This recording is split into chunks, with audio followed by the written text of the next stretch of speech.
Muri yeZimbabwe ndapfura zvekare nepanapa pane nyaya yandiri kusangana nayo muma streets ndikaona kuti zvakakosha kuti ndimbopfura ndichikuonesai zvandiri kuonawo inini zvatinonzwa zvinenge zvichiitika.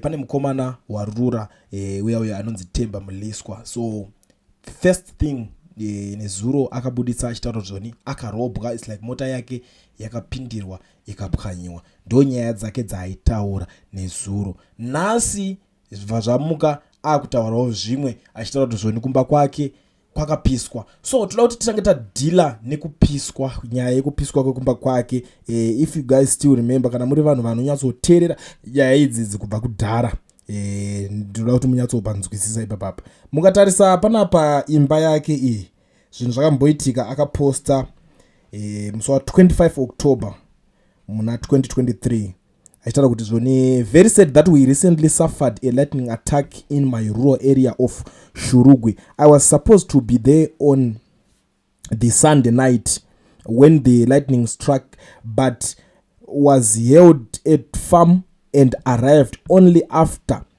Thank God that no one was hurt. It's nature. I thank God. Never dzimu vangu. Ndo zvaakabuda achitaura chegore irori. Same imba iyoyo, same zvese zvakangodaro imba yake yehuswa iyoyo. Apa ndo paakabuda ari kutaura nyaya dzimwe dzese dzaari kutenderedza dzemafights avo vari kutenga. Unongoziva zvekuti usapindire mafight usingagona kuzopedza. Akapindira nyaya idzodzo. Izvo ende izvo munyatsozviziva kuti akapuwa mari. We all know kuti mukomana akaita sei akadya bag. But after adya bag paita imwe iri kunetsa iyi yaari kubuda izvo. Ari kutaura kuti imba yake yapiswa. Ari kuti I have always known that corruption fights back and I am prepared for everything. Last night they sneaked and burned my house in Shurugwi, all because I asked for accountability and transparent. Thank God no one was hurt. Mapisa nyadzonia apedza zvake mukomana. Imba yake same yoyo inongogara chingotsva iyoyo.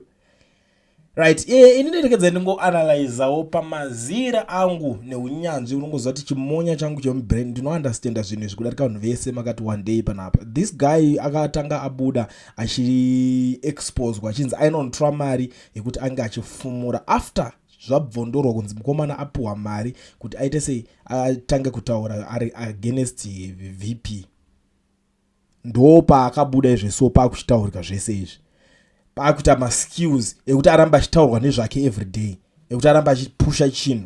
Aona kuti vanhu vaakuignore nyaya yezvimachi akati ada kuita live ndobva zvaramba akaona chaflopa. But vanhu vangatouya vakateerera bva vamuataka.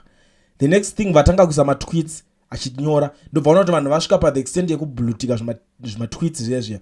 Ndobva adzoka nestrategy kuti kumba kwapiswa kumba kwaita sei. Vauya futi nemwe strategy yekulikisa conversation yephone call, of which pa phone call pacho ukanyatsotarisa anga achitoataka munhu left right center. Zvoita ngo chinhu changolika, but chiri something chekuti vari kutamba vese vari kuwirirana. Imimi munonyatsozviziva zvinhu zvekuti unyatsotamba neshamwari yako kana hani wako, hapana pekuti shamwari yako kana kuti angauya akalikisa zvinhu zvakaita sezvezvo. And hapana kana conversation alika inonzwika neconversation yaningina. Unoona kuti munhu is prepared, ari kushandisa that as a platform kuti right iko zvinezvi pari kulika chakati, imotanga kuzvinzwa mega zvinyaya zvacho zvitotanga zviri kutsimbirira iye. Mukurohwa inonzi psychology ndo iri kurohwa ipapa. Ndo zvandakakwanisa kunyatsounderstanda ndikaonera. Saka mamwe ese aya anotokurohwa madhirama. Zibhadha riri kutongoramba richitongoita zviri kuita se zvariri kuita izvozvo. But I hope kuti muchaonera dhiri racho nguva ichiripo, because inini handizokwanisa kuramba ndichingokuonesa izvese. Izvesvo ndiri kuona Robert Jr. uyo wamuri kuona, uyo wandaisa apo uyo ari muma sales, mukomana akutorara mukati, akatosvika achitongonopuwa uniform yake and akakwana uniform yake. Muri kuiona iyo cheni dzakaiswa mumaoko nemumakumbo, as you can see. Ndo mamirira zvakaita. I think mugabe izvozvo kwaari ari kutoboila ari muguva imomo kuti chii chakadaro chiri kuitika. But nyaya iyi inoita kunge nyaya iri easy ichiitika, but sometimes pakambosetwa by example yokuti vanhu vanosvika pa the extent yekutongozoti mutaura kuti vanhu vari kutengesa madrugs nzana ndikongaora mugabe vakabatwa vani. Vamwewo vane malevels mamwe ari pasi vanokwanisa kuzounderstanda, vanokwanisa kuzotya, because nyaya yabvira kare vanhu vachirura, vanhu vachitengesa nekutengesa. Mukaenda kuside ikoko kutone dzimwe dzimba dzakatochinjwa atoo mashabhini chaiwo vachitongorova iyoyo, vanenge vachitorova iyoyo. But vana vevamwe vanhu ndo vari kuparara, vana vevamwe vanhu ndo vari kuita chirombe. Ava ndo vekutouya vachiita business nezvozvo, ende business amunoziva kuti rinosungisa. why is it vanhu vakaita sana Mutamba vasingasvike pakusumuka kuti vaite something about this? Zvinhu zvinogara chitotinetsa, havazvioni here, havazivi here vanhu vacho. Ndakashambisika mwaibvunza madrugs acho anotengeswa kupi. I was like, iwe vanhu havanotoziva kuti ninga pese pavaitombombata vanhu kana anenge akarohwa nawo kumubvunza kuti anotengeswa kupi, anotokuratidza pazvotengeswa, but they choose to ignore. Vanozoti he is untouchable, but kana zvakudai so zvikureva kuti zvine imwe direction yazvakuenda nazvo. On the other side, ndiri kuona Energy Mutodi. If you still remember this guy, Energy Mutodi ndi member of parliament wekuzanu PF, and I think you all know him, guys. Ari kubudawo panapa ari kutaura kuti zvoni the parliament of Zim has received organizing reports that permanent secretary in the Ministry of Finance, Mr. George Guvamatanga, is receiving 5 to 10% for every payment done by Treasury GG, as he is notoriously called.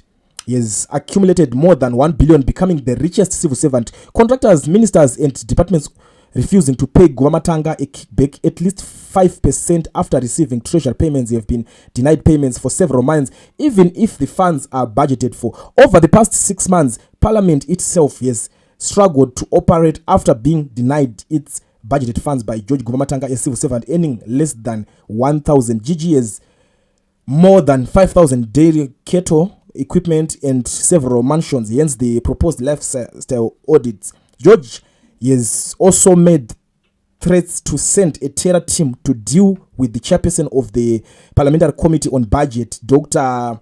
Energy Mutodi, upon hearing that the committee was considering carrying out a live audit on him, as well as asking for a ZAC probe. One contractor, Bitman, which was conducted to do roads, has been asked to pay $200,000 by George for every 2 million weekly payments he authorized them to receive, and he have made several complaints to members of budget committee at Parliament. This is the statement yandiri kuona iri kubva nekuna Dr. Energy Mutodi. If you guys still remember him, I don't know kuti akazoita Dr. Rini, inumwe Dr. andiuzive kuti unenge uri wechi, but ameno pamwe ndezvemabhuku izvozvo kana kuti zvechizvo anenge achiita itakangozongonzwawo mukomana akutongonzwawo Dr.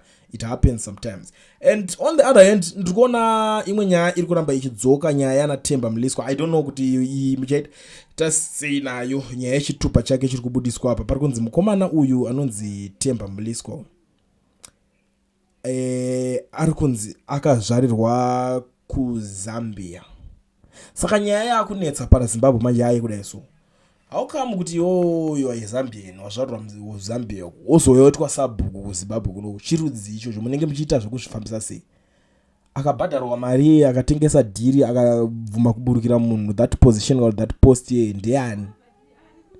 Ndo zvimwe zvinhu zvezvidata sei kuti zvinge zvichiongororwa, but it's something chekuti we will talk about it. Hatineti ticharamba tichingodzoka tichingoonesana kuti ningi mamuona here, ningi zvazoita sei nyaya dzazodai. So for now ndangopfura ndichingotirikidza tingozivisana ma-updates, current situation ezvinhu zviri kuitika, because I know kuti vanhu mama kuti aiwa nakuleti munenge makutiregerera musi kutizivisa zvinhu zviri kuitika. So ndabva ndangopedza basa ndikatirikidza ndingokuonesai, and I still have more to give you, but before I do that, zvakakosha panguva yakadai so kungozivisa maZimbabwean vese vari muSouth Africa vada kuregisterwa makampani nekuvhurwa maFNB business account vasina mawork permit kana kuti mastart permit. Pane company inonzi Education Research yana Mukoma Owen.